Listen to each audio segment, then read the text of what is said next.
Saviolo, Nair és Salah a támadó harmadban, illetve lesz, mert hozzáért a beadást. Salah azon. Ivu'dan pas, Pina da taç kullanacak Ferencvaros.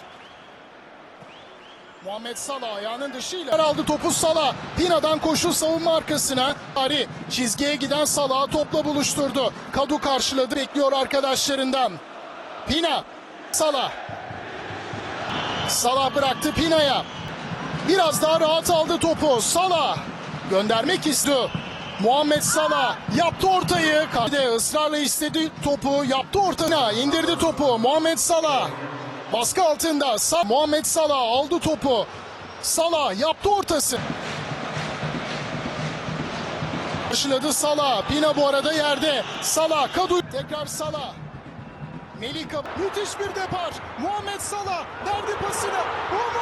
İyi bir fırsattı. Onana da ayağı çok iyi bir kaleci. İyi gördü. Ayakta kalmayı başardı. Muhammed Salah geçtirdi.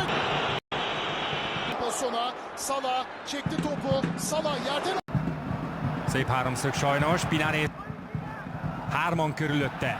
Szabadrúgásnak a játékvezető. Nagy Ádám fogta meg. Könnyedén kirúgták. Salah megpattan. Gomez fejelte el a labdát. Salah.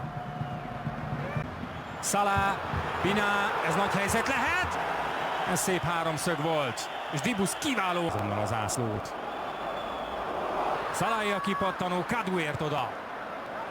Jött volna a váltás, ezúttal oda-oda ágyan. Egymás zavarja két Trabzon játékos. Vigyázni kell. És nem találta el a labdát. Nagy